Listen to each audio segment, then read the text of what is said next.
Welcome to Founders Friday. This is a tell-all for anyone that participates in the revenue pipeline at their company. We invite experts who are responsible for driving revenue for their businesses, and we want them to share their experience with the goal to educate as well as to entertain as we go through this. Remember to share your secret sauce and keep your responses punchy, and let's have some fun with this. So my guest today is Myles Bradwell, Director of Customer Success at Postal.io. Myles was previously at Outreach and brings over 10 years of experience in customer-facing roles, a lot of it at SaaS companies. Myles, thank you for joining us for this Founders Friday episode today. Of course. Thanks so much for having me. Great. Well, I know you've held a variety of different roles in your career. Let's start with your current role at Postal and then your previous role from a customer success standpoint at Outreach. Share a little bit of your career trajectory and the scope of your current responsibility at Postal.io. Yeah, happy to do it. So, yeah, I kind of started my career in sales engineering. I worked for a Fortune 100 company, Johnson Controls. You might have heard of it, but did some sales engineering for just a couple years and learned, pretty quickly what I liked and didn't like about sales. Loved building the relationship piece.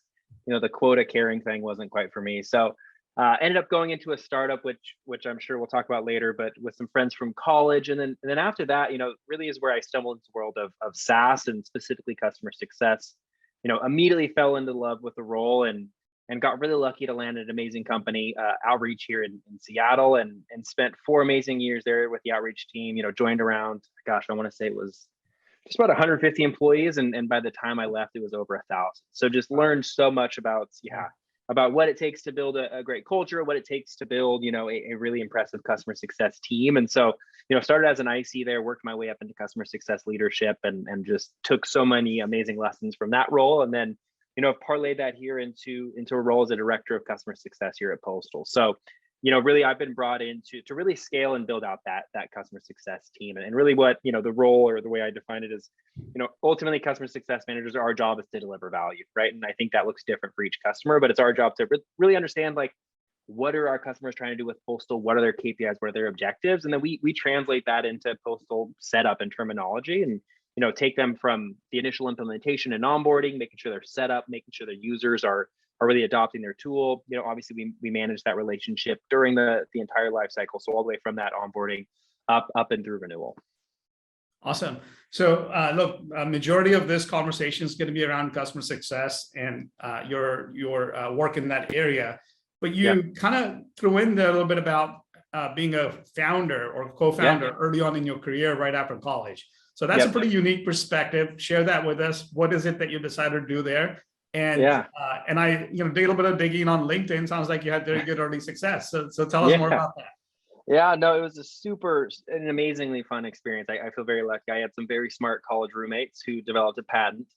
And, it was basically in the carbon fiber, material space that we had developed this patent. And, our long-term goal was to license it and do some things like that. But, as 3 college kids living in a house with no, backing at that point, we need to find a way to generate some revenue and get some initial kind of seed money. And so, at the time, Kickstarter was kind of the hot thing. And so we made some consumer products and it was, I guess you could say the early days of viral Kickstarters. Now, ours has been dwarfed by a lot of the campaigns that have come since. But, for us, it was crazy. We were able to raise just around $200,000 in, less than 30 days. As again, they were still in college at the time. I was a recent grad. And so basically overnight, it's your traditional little garage startup story where we all of a sudden were like, hey, we have a few 100,000 wallets we need to manufacture overnight.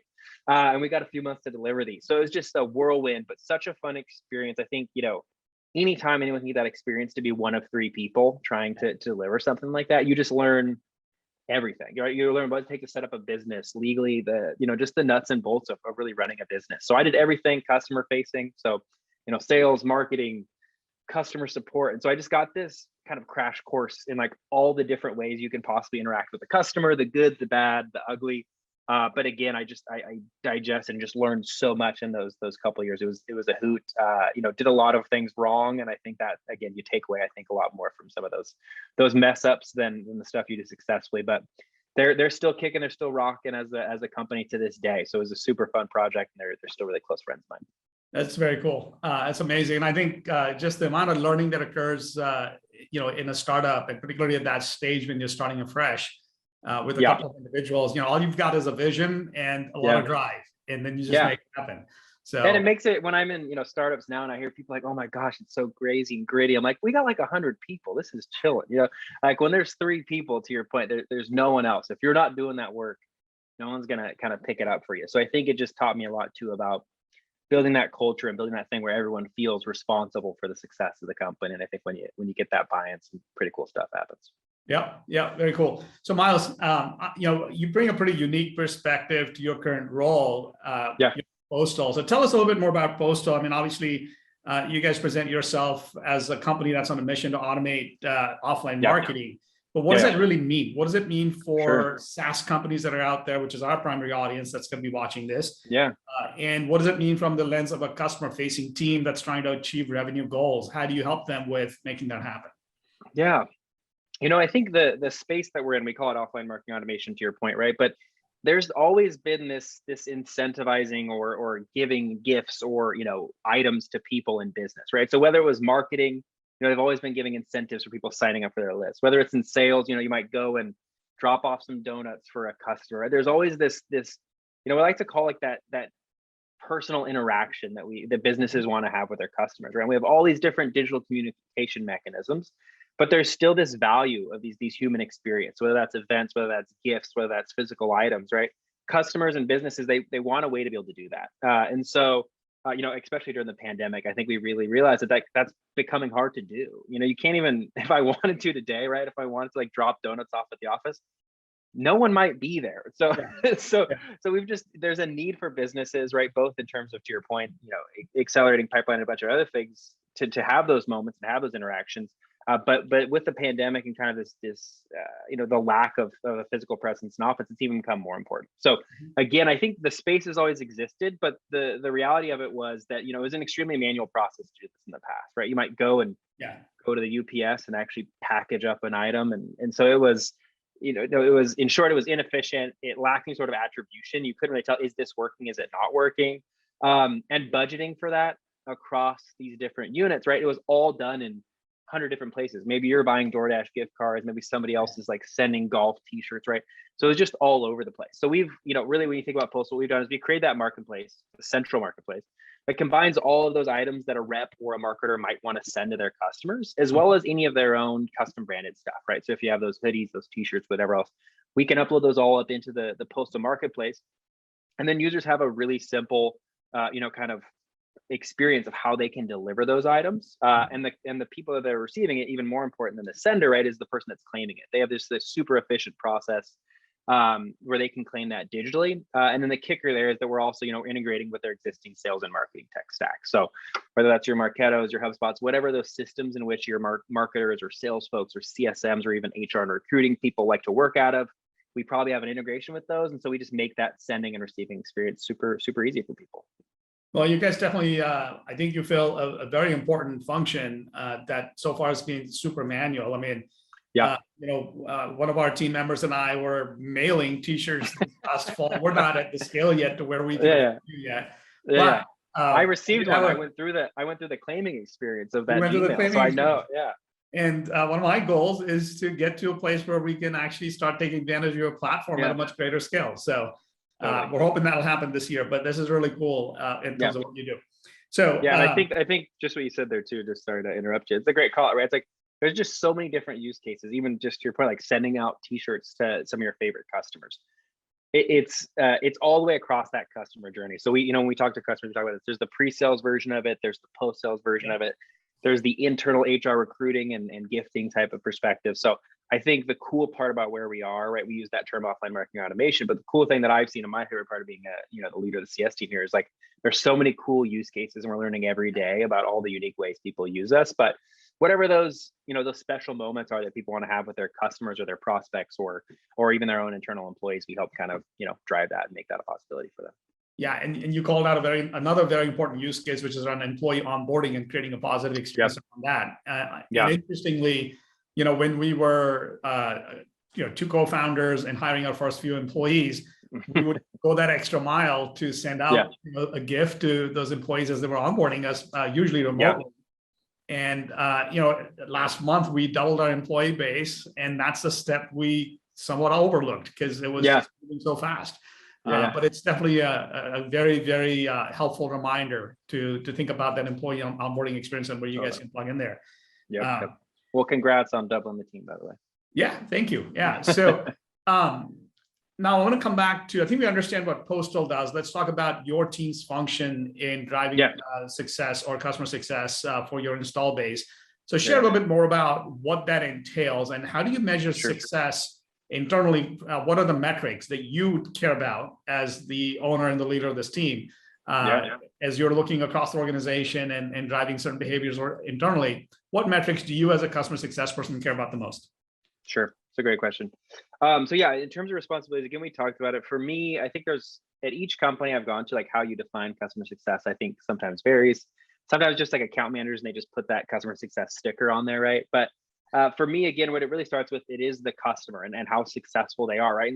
And that success really should be defined by the customer, right? So really where it starts for me is we have what's called a success kickoff call, right? So the day that they're closed, we schedule that customer success kickoff call.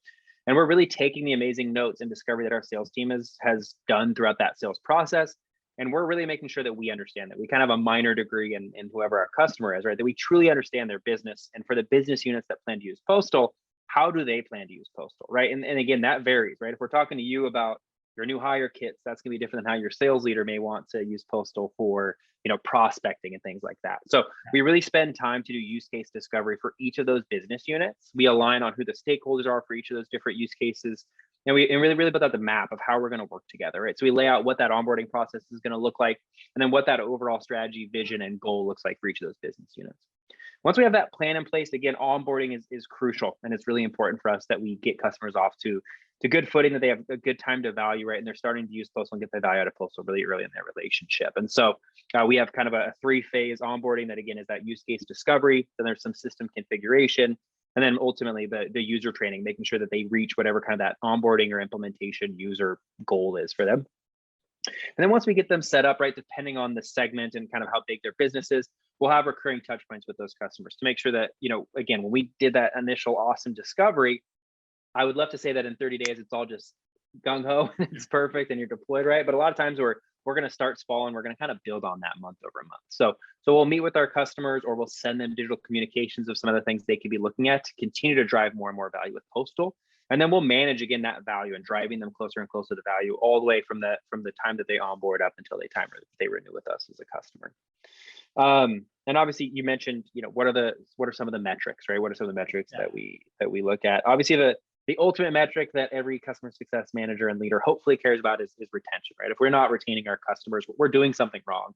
But to me, I kind of bucket data into the lagging and leading indicators, right? So the lagging indicators for me are what we call GMV, or it's essentially how much are they spending in the marketplace, and retention, right? Which is how many of those customers, how many the amount of ARR that we're keeping. Those are lagging indicators of the things that I'm going to report up to our leadership, obviously. But to me, I really like to focus, and what we need to focus on is the CSMs, and especially for the CSMs themselves, not just the CSM leader, are what are those leading indicators, right? What can we see before they churn, right? Or before they're maybe not getting value out of Postal? How can we flag that early and anticipate some of that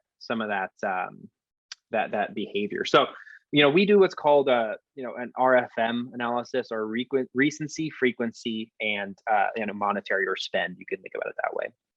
And really, Immersa has been huge in this, right? So we use Immersa to pull data from our product and put it into Salesforce that tells me how much have they spent, how recently have they spent, right? How many users are spending in the platform, and through that RFM analysis, and I'll hop into that in greater detail in a bit here, but we're able to kind of bucket customers, right? We're able to put them into these categories that tell us, hey, these are the people you really need to focus on. Maybe these people are struggling, right? Maybe these people are your champions, right? But at its core, we're going to look at that user behavior, because to me, if they're not in there and they're not using Postal, or if it's highly seasonal, some of those things, those are all red flags to us that it's gonna be really hard to reach those goals that they told us about, again, at the start of the relationship, right? So we'll flag those, and again, we'll start to have those proactive conversations with the customer, because it's in both of our best interests, right? That they're driving and adopting and using the tool.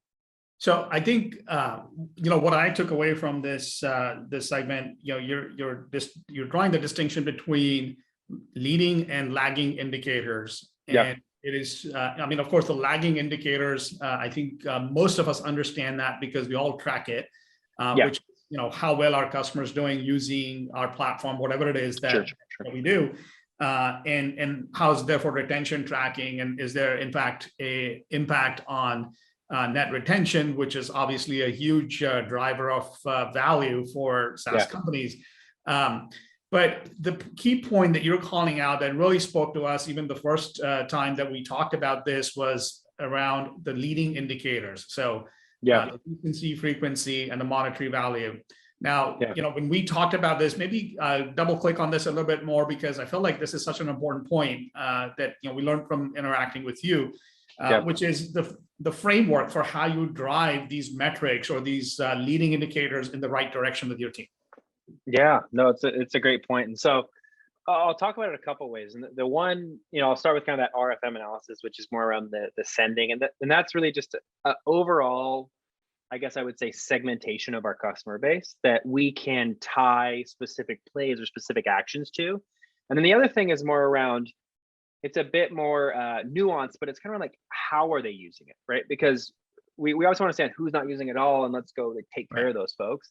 But then within the customers that are using it well, how are they using it well, and how can we take them from good to great? So again, starting with that segmentation, that RFM analysis, right? Really, what that allows us to do is, again, we're taking that immersive data that tells us when did they use last, how much have they used, and then kind of putting it into these buckets. And again, there's a data scientist on our team, and he's partnered with the immersive team. They're a lot smarter than I on how this analysis works. But really, what we're trying to do is break our customers into these 5 buckets. And so there's hibernating, at risk, promising, loyalist, and champion, right? And the names are kind of self-explanatory, but hibernator is obviously someone that's kind of gone dark, right? We really need to re-engage those. At risk is they were using it, but they don't appear to be using it quite as much anymore. We have promising, which means like they don't have a long history of usage, but they appear to be going in the right direction. Typically our newer customers, obviously. Loyalist, very consistent, kind of just like your bread and butter customer success. People love these customers, right? And then champions, these are your superstars, your rock stars, right? And so really how I think we're taking that, these are some of those leading indicators, right? That usage is part of that leading indicator. And what we've done and what we're continuing to do, right? This is a never ending game here, but we really want to equip the CSMs with, hey, when you see somebody that's hibernating, right? And then there's some other kind of more, qualitative or quantitative stuff they can kind of dig in and find out about them. But hey, when you see someone that's hibernating, here's some good actions you should take. Here's some content you could send them. Here's some plays, right? You can deploy to try to drive success. And so we obviously look at these 5 data points. We look at how close they are to renewal, because obviously that's going to be the most, impactful for us, but also these customers have to make a decision soon. And we want to make sure we give them the best opportunity to be successful. So we'll look at those 5 data points. We really work really hard on enabling the CSMs to be able to understand that data and then to know what is the best next action they can take to really drive that. So that's that segmentation analysis, that kind of what I like to call the bucketing of your customers, right? And then the other thing that is a bit more nuanced, right, is about, like, again, that type of usage. Like, how are they using Postal? What are they using? And, example of this that I think is really important, and you guys, I think I scared you the first time we met, Asim, when I think you came and I had like 37 different data points that I wanted you to help bring into Salesforce for me. But those things are huge too, right? There's things that we ask for around, hey, how many integrations do they have set up, right? Are they using our managed package, right? And so an example of something that's really important for me is to understand, hey, are they using our events platform, right? Which is another package here at Postal, or are they using that managed package with our Salesforce, which is going to help them understand the attribution. It's some of these really important things. And so that's another way we're using Immersa. And again, it's kind of a leading indicator, but more of just again, part of this nuanced analysis we want to do that tells us, hey, they're not taking advantage of these things. These are super valuable parts of the platform.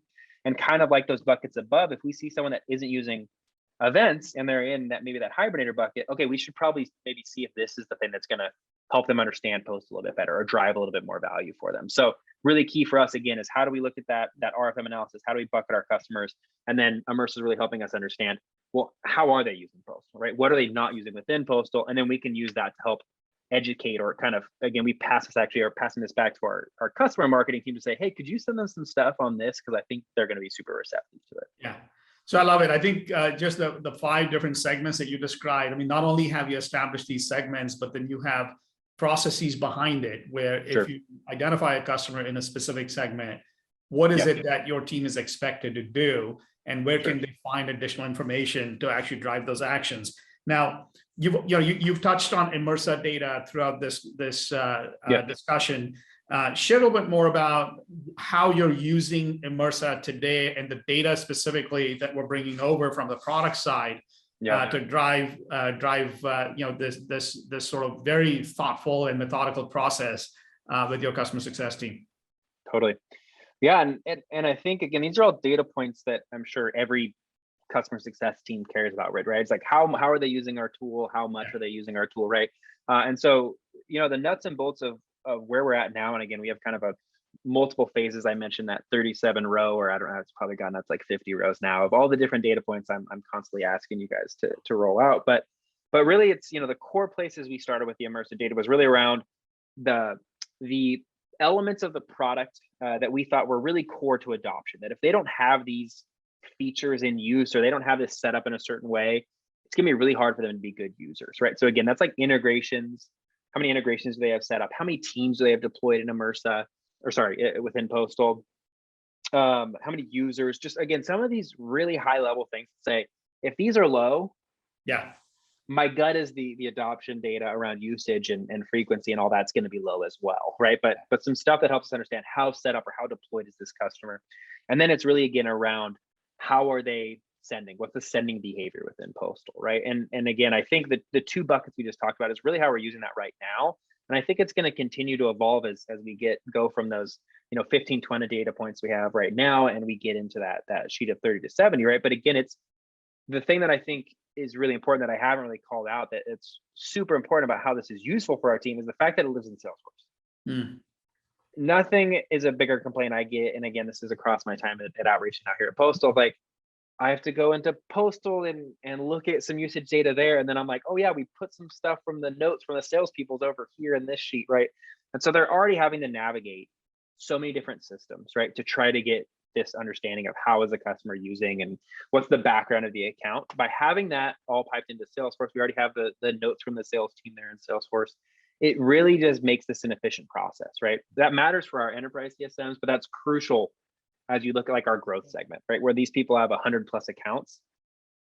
Clicking into 3 different tabs for one account, it's prohibitive, right? And that will dictate how often are they checking on customer health. So we've kind of talked about those 2 buckets of that, that RFM analysis that we're putting them into segments.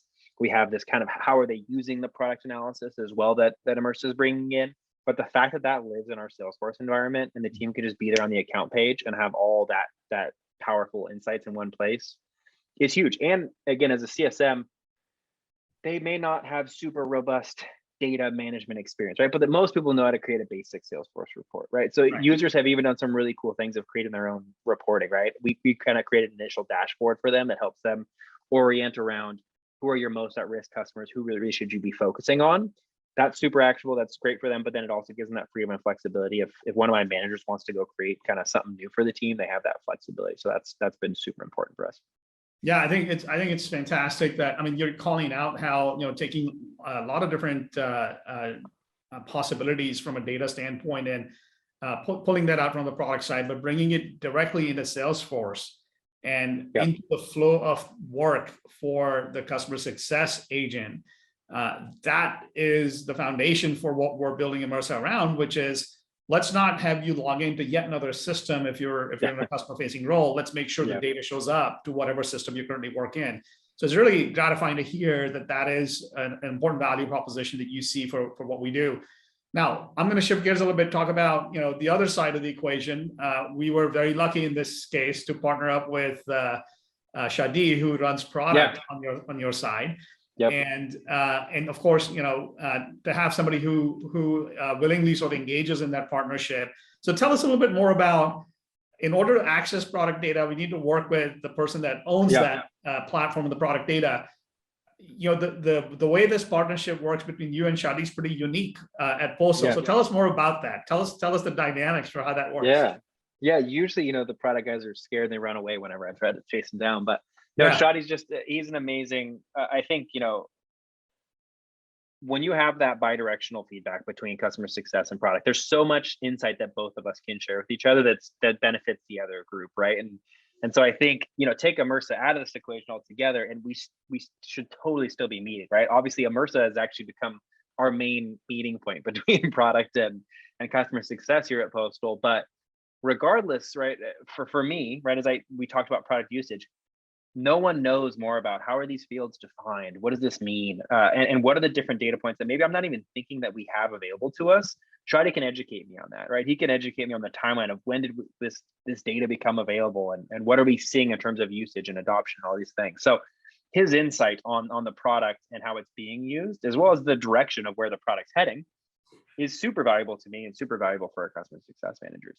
Yeah. On the other side of that, right, the CSMs, they're the voice of the customer. No one is doing, as we mentioned, right, the first step we do with our customers is literally a deep discovery on how do you plan to use Postal, right? So we kind of understand what the customer comes into Postal, what their expectation is, how they think about gifting before they get in the platform.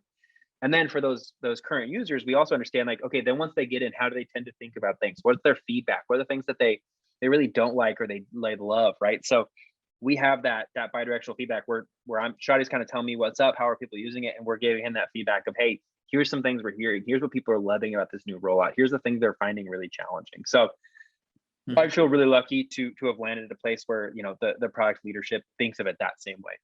Yeah. And they think of that feedback from the customer success team as valuable. So we have that meeting with Shadi. We have some other folks on the product team that we also meet with on a bi-weekly basis, and as well as our feature request process, all of that. We take that feedback extremely seriously, and I think it really starts at the top, right? We have a culture of, and Eric, our CEO, always talks about this, like, what we think about this space really doesn't matter, right? It is those customers that we're setting up every single day. They are the key to the success or failure of Postal, right? And I think we've done a fantastic job, and I think it's why we're in the place we are in such a short period of time, is that we've, since even before I got here, when the CS team was one mighty person, we always took that feedback. We always, we're always trying to think about how can we make sure we tailor this in a way that's really going to drive that value. And when you do that, again, churn's not a customer success problem. We monitor it, right? But it's a product problem. It's a business problem. Yeah. And so I think it's really comforting and really special to land at a place where everyone views that as their problem and their problem that they want to partner with on solving. So yeah, great relationship with Shadi. And then again, having this Immersa platform as kind of the middle ground between the two teams is just made sure that we're always keeping this top of mind. Yeah, no, it's great. And it's not always like that. And we talk to a lot of customers throughout every week. And I actually hold up Postal as an example of where there's collaboration between the product team and the customer success team, starting at the leadership level. And that's what makes it really easy to deploy a revenue operations or an operations platform like Immersa. So now let's maybe shift gears and talk about, I'd love to hear a little bit more about what do you anticipate, the use cases and the ROI that you expect to drive around those use cases in the future with Immersa. We've had some conversations. You've explicitly made it part of your KPIs to the business in terms of how you'd like to see us deploy this in the future. So maybe share a little bit more about that with everybody here. Yeah, I think it's a great call. Again, when we look at those lagging indicators, right? For me, that's that retention piece and that GMV piece, right? And so these 5 buckets to me, right, are a really clear way for us to monitor, right? You could even think about, and something I've been talking to our data scientists about, the way we do that data analysis of who is a champion and who is whatever else. People will always be in one of those 5 buckets, right? So we will never have 0 people in the non-using buckets, right? It just, the bar for what it means to be a champion becomes a higher bar, right? So parlay, we're thinking about that. Is what is maybe the average spend for our champions, and can we increase that, right? Yeah. And for these people that are kind of the people that have gone dark for that bucket, let's just say as an example, we're averaging X dollars. If that goes up by 150%, that's pretty tangible that, hey, by our ability to segment these customers into these buckets and deploy these plays, here's how we've impacted the kind of the average performance of this segment of our customer base, right? So we can look at how we're segmenting. We can look at how many people fall in each of those buckets in the different segments, and we can look at, hey, when we apply these workflows, because we have, we're also looking at when we apply a workflow, can we track that we're doing that in Salesforce, right? So we're building out some of that sophistication. But with assuming we do, right, theoretically, it's totally possible for us to say, all right, we ran X number of plays on customers that were in these different segments. Yeah. Here's the result of that customer base relative to the other people that we didn't run those plays on, right? Yeah. And assuming we can do that, right? Effectively. Yeah. Yeah. Yeah, exactly. Yeah. Coming from outreach, you always got to test. How's that working, right? But it becomes pretty clear for us to say, wow, when we do that, right?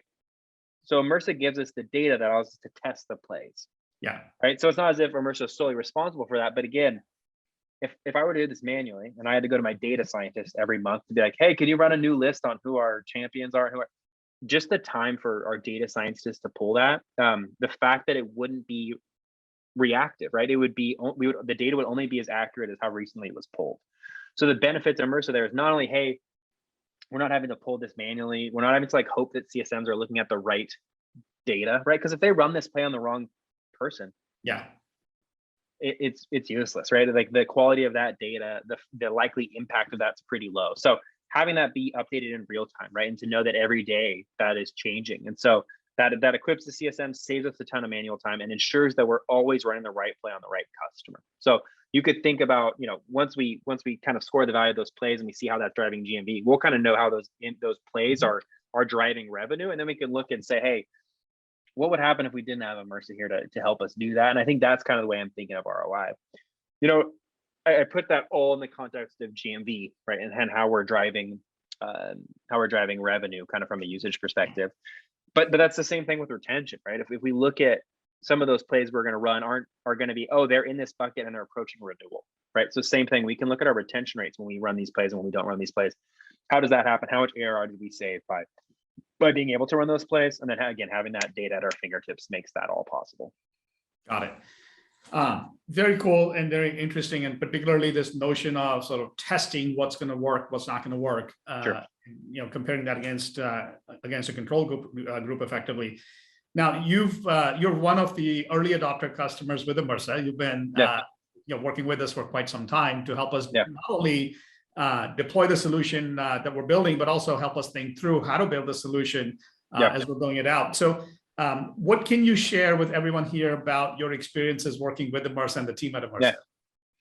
It's been fantastic. And you guys put up with my ridiculous spreadsheets of all the different things that I need, and my horrible sense of humor most of the time. But I think what's really exciting for me is we have a data scientist on our team. He attends this meeting. We have Shai on our meeting. Yeah. You guys are almost kind of the central point of how we think about data. It's almost an extension of our team. Is kind of how I think about my experience so far with the Immersa team, and your willingness to kind of take our feedback, no matter how ridiculous my ask has been.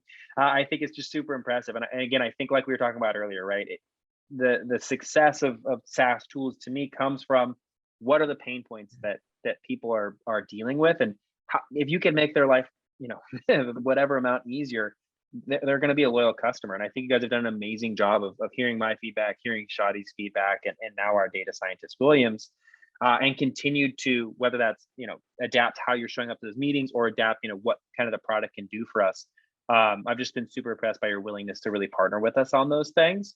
And again, we've gone through multiple iterations of this data, and I think every time we're getting closer and closer to what we need from a data set. So to summarize that, or to kind of keep it short, I would say I feel like Immersa is that kind of the third leg here of kind of that data team that we have, and has done an amazing job of really making sure they understand our business, and that's super important for me and what we look for from our partners. Yeah, Myles, thank you for that feedback. And we love working with customers that push us to in our thinking. And so just like you talked about how Eric sets up a culture in your organization where it's all about driving success with your customers. The same for us, where we're very focused on making sure that with our early adopter customers, we are very selective on who we partner with. And then once we do partner, we want to work with you to push the boundaries, to learn more, and continue to make it a better partnership and a better product. So you've built a very successful career in customer success over the last couple of roles that you've been at. What's your advice to somebody who's considering coming into this career, and let's say they're earlier in their professional journey relative to where you are today? Man, I feel like I'm kind of a broken record here, but I think at the end of the day, And I was joking with someone about this. Like there's the old food pyramid that they put out in like the 70s, where like the base is like bread or something, and then at the top is like sweets or whatever. I feel the basis of customer success is just meet with your customers, right? Truly like take the time to understand and do that discovery with customers. If you understand their business, and more importantly, right, boil that down a little bit, right? If I'm meeting with you, I don't need to just understand what a MRSA needs. I need to understand, what does a seam need, right? And if you do that well, if I truly understand what a seam needs, the product part, I know more about Postal than a seam does, or if I don't, I probably shouldn't have this job, right? So the Postal part of the equation, or whatever the product is they're working with, that's the easy part. But if you don't start with, what does this company, what does this business need, what does this business unit need, and more importantly, and the most important, is who that person you're working with, what do they need to be successful? If you understand that, and then you take your product knowledge and you kind of give them a solution that helps drive them towards that, one, they're going to appreciate that, right? Yeah. People, in the same way I just talked about, you guys show up, you listen to our business, you listen to my crazy, silly requests, and as silly as those things are, you help us drive towards those goals, right? When you do that part, you're going to build a relationship. You're going to build a champion for you that's going to want to work with you. That's going to want to come back because you take the time to really tailor whatever you're saying to their business.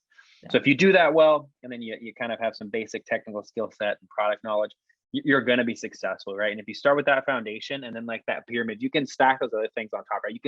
You can then work on your automation. You can then work on your data sets, right? But the reason we're able to work with an amazing vendor like Immerse, as we started with, what do our customers need? What does success look like? What does health look like? And once we understood those things, then we could partner with people like Immerse, and you guys could actually help us develop some even more kind of nuanced insights that maybe we weren't aware of. But it always starts with that foundation, that baseline, that starting point, which is understanding your customers and caring about how they measure success. Yeah, I think that's why success is in the title, right? It's success is kind of different depending on who you're talking to. So start there, and good things tend to happen. Great, Myles. Thank you so much. You've covered so much ground today in what we talked through. I love the framework that you outlined between leading indicators and lagging indicators, and how it's so important to pay attention to the leading indicators. And really, it's looking at your customers' usage is one of the key ways to figure those out. Then I think the next sort of area that I really glommed onto today in our discussion is the 5 different segments that you identified for your customers. And how does that drive certain behaviors in your team and your organization to do things a little bit differently depending on which segment the customer is currently in? And then the last piece, I'm going to quote you back to you. I love this quote. You talked about how churn is not a customer success problem; it is a entire business problem.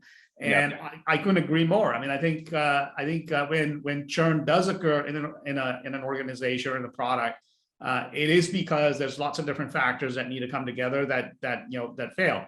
And so having the customer success team sort of be the glue that brings it all together is so critical to the success of an organization. And you've covered a lot more ground than that, but I'm sure our audience would love to hear this.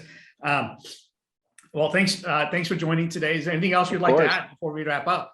No, I just appreciate you giving me the opportunity to chat with you guys again. It's been a fun process of working with the Immersive team, and you guys have given us so much time and energy and resources to kind of get to where we are with the data. So I was just happy to be able to chat with you today and share this conversation. So thanks so much for bringing me on. Awesome. Well, it's always a pleasure. And for any of our audience that's watching today, if you'd like to connect with Myles, he's always available on LinkedIn. That's right. And as always, we love to hear from anyone that is interested in furthering this conversation around how to use data to drive revenue and customer experience. So you can always find us at www.immersa.ai. Thank you so much, Myles. Thank you. Have a good one.